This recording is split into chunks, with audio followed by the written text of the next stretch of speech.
Hi everybody, welcome back to our channel. My name is Rashelle Captain. I'm the CEO here at Connecting Cultures. Today I wanted to continue our conversation and talk more about professionalism. And part of professionalism and a lot of things that I see with people new into the profession, but also all of us that have been around for a while, is figuring out what resources you can trust and how to weed through the masses. There's so much overload out there. There's associations, there's social media, there's websites, there's articles, there's colleagues. There's so many different ways to get information. But one thing that can get overwhelming is what information can you trust? What information can you go to, and what are your sources? And so I wanted to talk a little bit about how to get to those sources so that you have a foundation of places that you can tap into when needed. So the first thing I want to talk about is the importance of resources. Professional development, as any profession, is so very important, and having trusted resources is great. Back in the day, we had something called National Enquirer. You'd go to the grocery store and you'd see all these grandiose stories about how monkeys turned into unicorns or how this person turned into something else, and it was just very absurd. But it was a paper, and that stood next to Wall Street Journal, for example, or New York Times. And so they're all papers, but they provided very different types of information. And so when you look at resources as an interpreter and as a professional, you have to know where to weed out. Now, I'm not saying that all resources are like the National Enquirer. That's not the point here. But what is important is to be able to select these trusted resources. So the first thing to consider is, what is your goal? What are you looking for? Are you trying to better your vocabulary? Are you trying to look at ethics? Are you trying to look at techniques?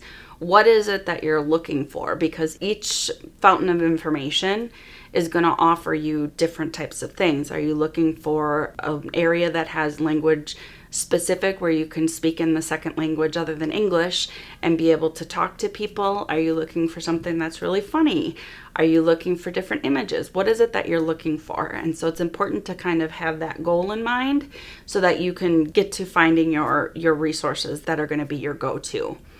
The second thing is, how do you approach your craft? There's a lot of theories out there about how to best practice interpreting. And there's also different techniques, there's different ideas. And so it's really important to figure out what your approach is to interpreting and to your craft.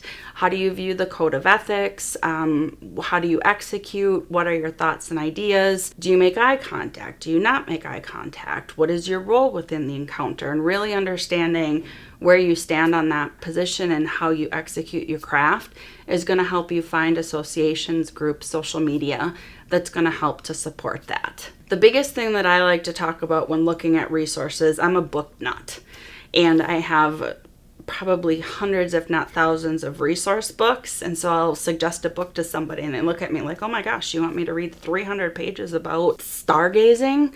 No, I don't want you to read 300 pages about stargazing. What I want you to do is to shape a question in your mind. What is it that you're looking for? What are you trying to answer?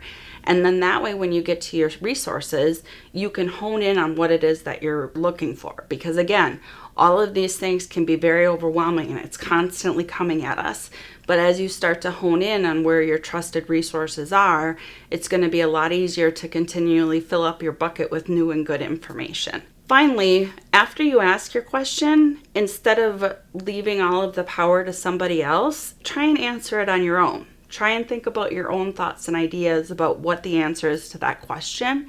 And that way, when you pose it or you research or you're looking into it, you can trust yourself and verify your own answer. Because a lot of times you have the answer, you have the knowledge, you have the insight, and resources are a way to fill in knowledge gaps, but also to reinforce what we already know. So trusted resources are really important, especially in this day and age. I remember not even having internet. But for a lot of us, it's on our hip, constantly on our phone, on our computer, even our TVs today. And so it's really important to weed through the masses and figure out what your trusted resources are so you can continue to develop as a professional and build relationships with colleagues that you trust and that you know, and build those relationships and just have a more fulfilling career as an interpreter. So thanks for watching. If you like this video, be sure to share, like, and subscribe. Comment as well. We'd love to keep the conversation going. Thanks for taking the time to watch, and I hope you have a great day. Bye.